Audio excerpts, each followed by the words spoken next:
Welcome back on my YouTube channel hashtag study with Pandav. I hope आप सभी अच्छे होंगे एंड लॉकडाउन का आप लोग पालन कर रहे होंगे। बिहार में फिर से लॉकडाउन लगी है 31 जुलाई तक, तो आप लोग घर रहें, सुरक्षित रहें। तो आप लोग का ये आज का वीडियो 9th क्लास का पॉलिटिकल साइंस 4th चैप्टर होगा और 3rd एपिसोड, एक एपिसोड और आएगी, छोटी एपिसोड आएगी, 4th एपिसोड जो होगी। और मैं बता दूं कि ये एपिसोड ज़्यादा जाने के पीछे रीज़न क्या है। आपको जो मैं पढ़ाता हूँ वो अपनी सिंपल भाषा में पढ़ाता हूँ ताकि आपको सही तरीके से समझ आए, इसीलिए वो थोड़ा बड़ा चला जाता है। जब कोई कहानी को खुद से अगर बोलते हैं तो थोड़ा लंबा चला जाता है, अगर लिखने में अगर किताबी लैंग्वेज लिखते हैं तो छोटा लिखते हैं हम लोग। इसीलिए हम अब कोशिश कर रहे हैं भले ही ज़्यादा हम पढ़ा दें अपने लैंग्वेज में ताकि आपको समझ आए, क्योंकि हम जो कहानी सुनते हैं, अच्छी तरह से कहानी सुनते हैं तो उसका 90% भाग हमें सुनने में ही याद होता है। इसीलिए मैं ये नहीं चाहता हूँ कि मैं लंबे लंबे छलांग मारूँ, शॉर्टकट मारूँ और आपको प्रॉब्लम हो आगे। जितना पढ़ाऊँगा सही से पढ़ाऊँगा, वरना नहीं पढ़ाऊँगा, ठीक है। तो आज 3rd एपिसोड हम लोग शुरू करेंगे और इसका टॉपिक होगा चुनावी अभियान या चुनाव अभियान।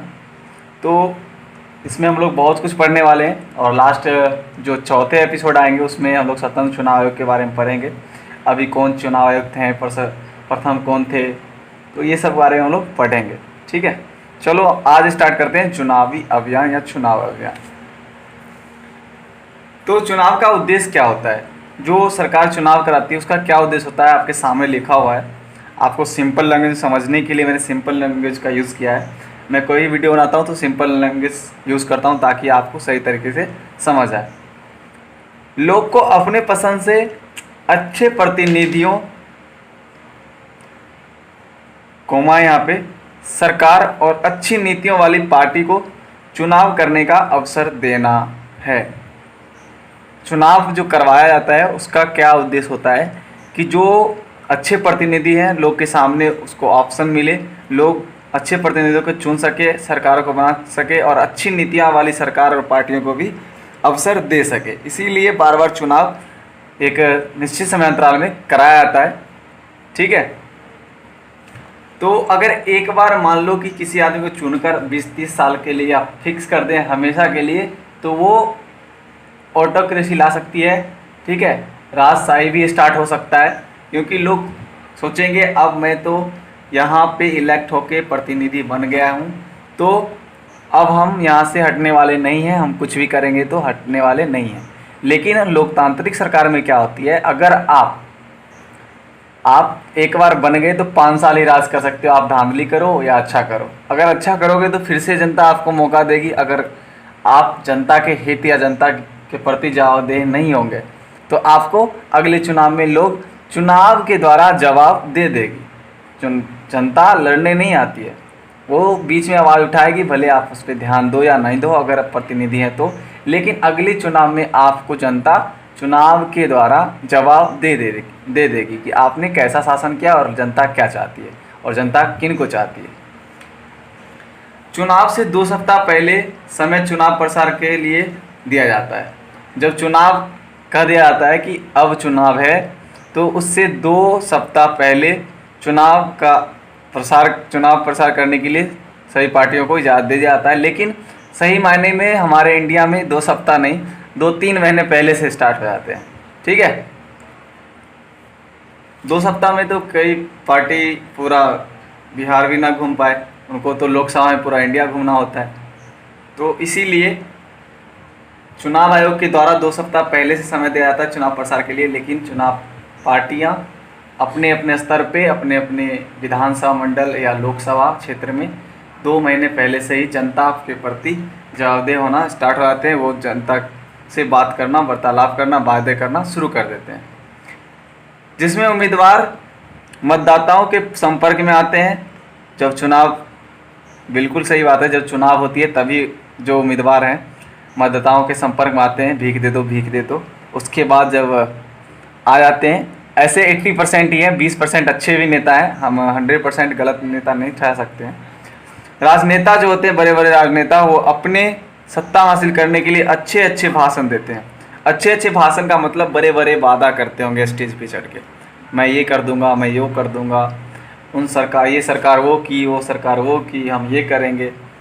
तो मेरे अकॉर्डिंग अगर आप सच में देश सेवा करना चाहते हैं तो दूसरी पार्टी की गलतियां को बताते हुए उन पे आप सीधा ताना नहीं साधेंगे।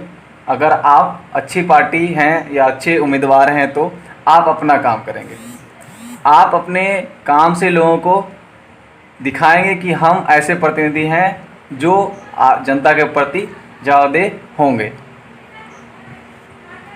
लेकिन अब क्या होता है, चुनाव अभियान में लोग एक दूसरे को गिराने के लिए बहुत जगह ऐसे भी हथकंडे अपनाए जाते हैं कि महिलाओं को रेप कर दिया जाता है और दूसरी पार्टियों को फंसा देती है, जिससे क्या होता है, उनके अगेंस्ट में जो खड़े होते हैं उम्मीदवार, उनकी टिकट रद्द कर दी जाती है। तो ऐसे भी हथकंडे अपनाए जाते हैं। इसीलिए इससे रिलेटेड जब चुनाव का डेट आ जाता है तो चुनाव आयोग के द्वारा आचार संहिता लगाया जाता है।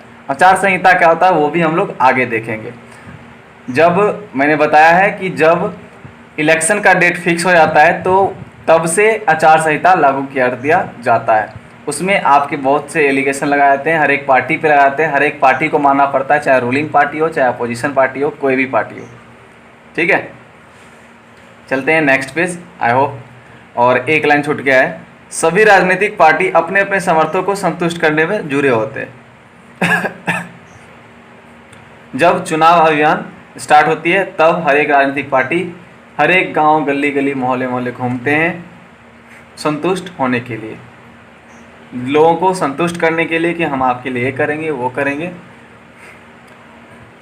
अब हम लोग कुछ ऑप्शन देखेंगे कि किस तरह लोग संतुष्ट करते हैं, कौन से नारे लगाते हैं।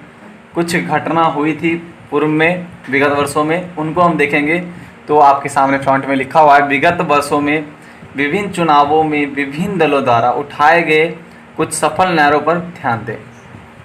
देखिए 1971 में जब लोकसभा चुनाव हो रही थी तब कांग्रेस की सरकार चल रही थी। कांग्रेस के नेतृत्व वाली कांग्रेस ने, इसमें इंदिरा गांधी ने गरीबी हटाओ नारा दिया था। ठीक है, जिससे लोग आकर्षित हुए थे और इसमें ही इंदिरा गांधी के नेतृत्व में 20 सूत्री कार्यक्रम चलाया गया था। 20 चीज़ों पे वो आपको 12th में पढ़ना है। 20 सूत्री कार्यक्रम चलाया गया था, आपको इतना ध्यान रखना है। और इन्होंने गरीबी हटाओ का नारा 1971 के लोकसभा चुनाव में दिया था कांग्रेस पार्टी, किसने? इंदिरा गांधी ने। और ये सत्ता में आती भी है। लेकिन क्या होता है, 25 जून 1900, आपको मैं समझा रहा हूँ, लिखा हुआ नहीं है, 25 जून 1975 में क्या होता है कि ये आपातकाल लगाते हैं। और आपातकाल भी जो लगाते हैं अपने मंत्रिपरिषद से नहीं पूछते हैं। 25 जून 1975 को लगाते हैं। 25 जून 1975 को ये जाते हैं राष्ट्रपति के सामने और उनसे सिग्नेचर करवाकर आपातकाल लगा दिया जाता है। ठीक है, लेकिन 26 जून 1975 के सुबह सभी नेताओं, राज्यसभा लोकसभा जो भी होते हैं, नेता को पता चलता है कि हमारे देश में लॉकडाउन कर रहा हूँ, अभी लॉकडाउन चल रही, इसी लॉकडाउन आगे मेरे माइंड में, आपातकाल लग गई है। और इस आपातकाल में बहुत सारे यानी सभी जनताओं की बहुत सारी अधिकार को छीन लिया गया था। इसी के विरुद्ध में क्या क्या छीन लिया गया था वो भी 1-2 पॉइंट बताते हैं। फर्स्ट, जो सेंसरशिप लगा दिया गया था प्रेस वालों पे कि बिना आप हमसे पूछे, यानी कांग्रेस पार्टी जो हैं उससे पूछे हुए आप किसी चीज़ का छापाई नहीं कर सकते हैं। सेकेंड, बहुत सारे मौलिक अधिकार छीने गए थे और ज़बरदस्ती लोगों को पकड़कर नसबंदी कराया जाता था। जिनका एक बार हो चुका था उन्हें भी कराया जाता था। ठीक है, तो आपातकाल में बहुत सारी घटनाएं हुई थी जो बताना अभी इतना कम टाइम में मुश्किल है। तब आप 12th वाले हम पढ़ा रहा हूँ, उसमें जाके आप देख सकते हो। ठीक है, अभी नहीं बना हुआ वीडियो, आप बाद में देख लेना, बहुत सारी पॉइंट है। तो इसी के विरुद्ध 1970 में जब लोकसभा चुनाव होती है तो जनता पार्टी यानी मोरारजी देसाई के नेतृत्व में जो जनता पार्टी होती है आपातकाल के दौरान लोकतंत्र बचाओ का नारा देते हैं। और इस समय लगभग में लोकसभा चुनाव हो रही थी, तब आपातकाल तभी 1970 में ख़त्म हुई थी। ये 18 महीने, लगभग 18 महीने से ज़्यादा चली थी। ठीक है, तो इसी के विरुद्ध में जनता पार्टी के नेतृत्व वाली सरकार जो थी, सरकार नहीं कह सकते हैं, उन्होंने लोकतंत्र बचाओ का नारा दिया था और फिर से ये जनता पार्टी ये लोकतंत्र बचाओ का नारा देते हुए सत्ता में आती है।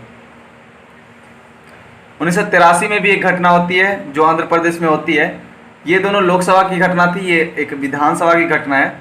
यहाँ पे तेलुगु देशम पार्टी थी, तेलुगु देशम पार्टी, इन्होंने तेलुगु स्वाभिमान का नारा दिया और सत्ता में आए। तो हम देखें किस तरह पार्टियां नारा देती है, लोगों को लुभाती है, नारा देकर चाहे संतुष्ट कर कर, लेकिन वो नहीं कर पाती। इसके कारण लोगों को अपनी जनप्रतिनिधियों को बदलना पड़ता है। अब देखते हैं अगला, चुनाव प्रसार के कानून और नियम। क्या है चुनाव प्रसार के नियम कानून, थोड़ा वो देखेंगे, 2-4 पॉइंट। जो मतदाता, सबसे पहले, इससे पहले मैं एक बात बताना चाहता हूं, आप उम्मीदवार और जनप्रतिनिधि प्रतिनिधि दोनों का डेफिनेशन आपको कमेंट सेक्शन में बताना है। शॉर्ट में बताओ चाहे लॉन्ग में बताओ, ठीक है, लेकिन आपको बताना है। दिख नहीं रहा होगा, मैं बताता हूँ। उम्मीदवार और प्रतिनिधि, इन दोनों में अंतर क्या है, एक पॉइंट कम से कम आपको बताना है। ठीक है, अगर कोई भी पार्टी या निर्दलीय उम्मीदवार वोट प्रचार करती है चुनाव के लिए, तो उन पे क्या कानूनी नियम होते हैं वो देखते हैं। मतदाता को प्रलोभन नहीं दे सकते हैं, घूस और धमकी कोई उम्मीदवार नहीं दे सकती। ठीक है, और मैं यहाँ पे अभी उम्मीदवार यूज़ किया हूँ, इसीलिए मैं पूछ रहा हूँ उम्मीदवार और प्रतिनिधि का मतलब में डिफरेंस क्या है, आपको ये बताना है। जाति या धर्म के नाम पर वोट नहीं मांग सकता कोई भी पार्टी, या निर्दलीय पार्टी हो, या कोई भी सत्ताधारी पार्टी हो, या कोई भी पार्टी हो। सरकारी संस्थाओं का इस्तेमाल नहीं कर सकते हैं। लोकसभा में एक निर्वाचन क्षेत्र में 25 लाख और विधानसभा क्षेत्र में 1 लाख रुपए से ज़्यादा खर्च नहीं कर सकते हैं कोई भी।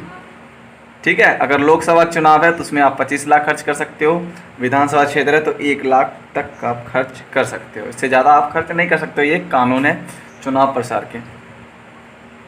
इस टॉपिक को हम अच्छे से समझेंगे। आचार संहिता क्या होता है, इसको कहीं कहीं पे आदर्श आचार संहिता भी लिखा होता है, आपको वो समझना है। ये आदर्श आचार संहिता जो होता है चुनाव आयोग द्वारा लागू किया जाता है, जिसमें चुनाव आयोग बहुत सारे नियम और कानून सुझाव देते हैं, बताते हैं, और ये नियम कानून हर एक पार्टी पे लागू होती है, या सत्ताधारी हो या नहीं हो। अगर सत्ता में कोई पार्टी है उनको भी फॉलो करना पड़ता है, जो सत्ता में नहीं है उन्हें भी फॉलो करना पड़ता है। अगर आप चुनाव प्रसार कर रहे हैं तो आचार संहिता जब लागू हो जाती है तो बहुत सारी चीज़ बंद हो जाती है।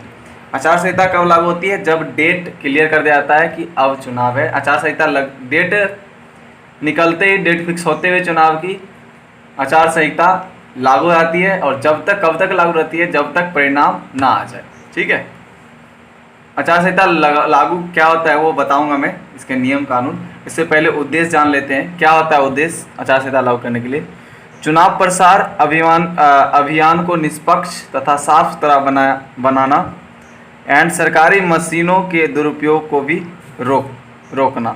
ठीक है, उनका उद्देश्य ये होता है चुनाव प्रसार जो होती है उसमें निष्पक्ष चुनाव प्रचार हो, साफ सुथरा प्रचार हो, सरकारी मशीनों का दुरुपयोग ना हो। इन उद्देश्यों के साथ आचार संहिता लागू किया जाता है। आचार संहिता लागू होते ही बहुत सारे नियम कानून सुझाव दिए जाते हैं, वो भी हम लोग देखेंगे। सबसे पहले आदर्श आचार संहिता की बात 1960 में केरल विधानसभा में की गया। पुनः 1962 के लोकसभा चुनाव यानी आम सभा चुनाव में सभी चुनाव के लिए लागू कर दिया गया। अब देखो इसमें क्या क्या रूल और रेगुलेशन होता है आचार संहिता। कोई भी पार्टी हो, आचार संहिता के समय चुनाव प्रसार की मनाही की गई है। कोई भी पार्टी हो, रूलिंग पार्टी हो चाहे कोई भी हो, ऐसा नहीं कि सत्ता में तो उनके लिए फ्री है, सबके लिए इक्वल है। या निर्दलीय एक आदमी खड़ा हो या कोई बड़ी पार्टी खड़ा हो, ठीक है। सरकारी वाहन, विमान अधिकारियों का चुनाव में उपयोग की मनाही है, ठीक है। आचार संहिता जब 2 सप्ताह पहले जब से डेट बताया जाता है तब से आचार संहिता लगती है, और तब से कोई भी जनप्रतिनिधि उम्मीदवार सरकारी वाहन का यूज़ नहीं कर सकते, विमान का नहीं कर सकते, अधिकारियों का, कोई भी अधिकारियों को आप भी यूज़ नहीं कर सकते। अब अधिकारी का यूज़ कैसे होता है वो बताता हूँ।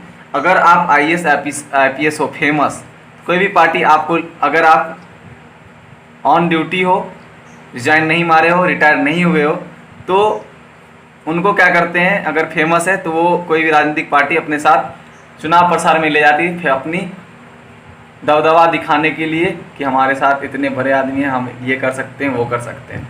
तो ये यूज़ आप नहीं कर सकते हो, ठीक है। जब आचार संहिता लागू हो जाती है, कोई भी मंत्री किसी बड़ी योजना का शिलान्यास नहीं कर सकते, शिलान्यास करने की मनाही है।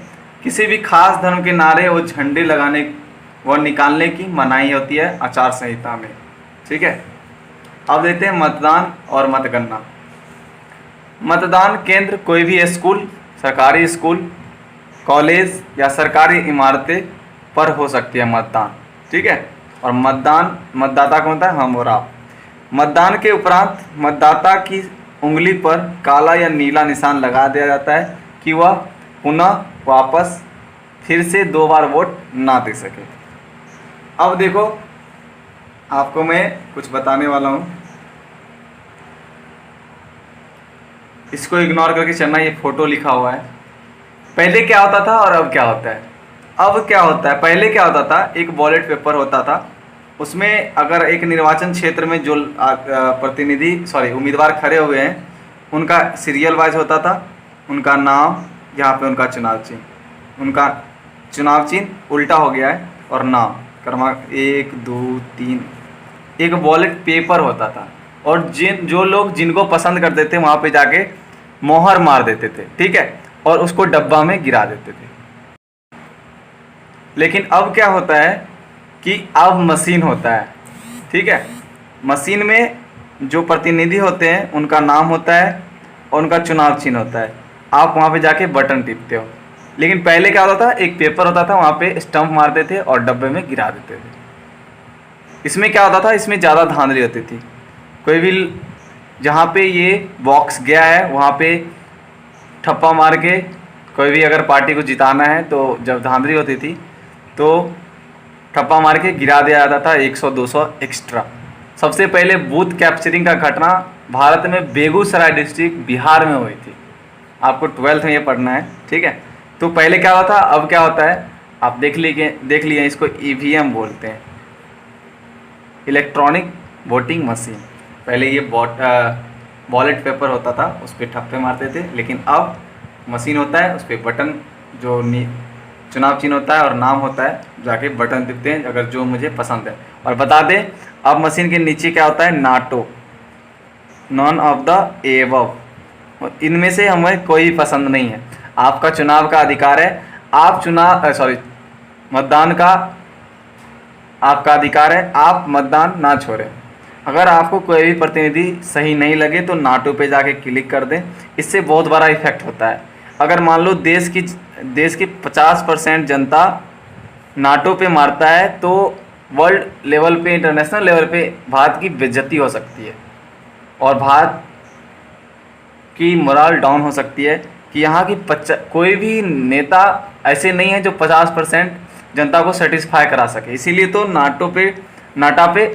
नोटा पे डाला गया है, NOTA, none of the above, ठीक है। दिख नहीं रहा होगा, बोल रहा हूँ बस, ठीक है। अब कुछ पॉइंट रह गया है। मतों की गिनती के समय सभी दलों के एजेंट जो होते हैं उपस्थित होते हैं ताकि कोई भी गड़बड़ी निष्पक्ष काउंट हो सके, जिसमें मतगणना का काम निष्पक्ष ढंग से हो सके, ठीक है। किसी चुनाव क्षेत्र में सबसे ज़्यादा मत पाने वाले उम्मीदवार को विजय घोषित किया जाता है तथा वह उम्मीदवार उस क्षेत्र के जनप्रतिनिधि होते हैं। और आपके लिए जो क्वेश्चन मैंने पूछा था वो आपको कमेंट सेक्शन में बताना है कि उम्मीदवार और प्रतिनिधि या जनप्रतिनिधि में क्या अंतर है। हर एक बच्चे को बताना है, तब नेक्स्ट एपिसोड हमारा आएगा, अगर बच्चे रिप्लाई कमेंट सेक्शन में करेंगे तब मिलते हैं अगले वीडियो अगले एपिसोड के साथ। आई होप कि आपको समझ आ रही होगी। वीडियो कैसी लगी आप कमेंट सेक्शन में जरूर बताएंगे और अपने दोस्तों के साथ जरूर शेयर करेंगे। अगर आप हमारे चैनल पे नए हो तो हमारे चैनल को सब्सक्राइब कर लें, बेल आइकन का बटन जरूर दबाएंगे। एंड अगर आप 9th क्लास के हो तो वो डिस्क्रिप्शन बॉक्स में व्हाट्सएप ग्रुप लिंक दे दूंगा, आप ज्वाइन कर सकते हो। अगर GK GS group WhatsApp group join करना है तो उसका भी लिंक मैं दे दूंगा, आप ज्वाइन कर सकते हो। तो मिलते हैं अगली वीडियो अगले के साथ। तो वीडियो यहीं पे समाप्त करते हैं। जय हिंद, जय भारत।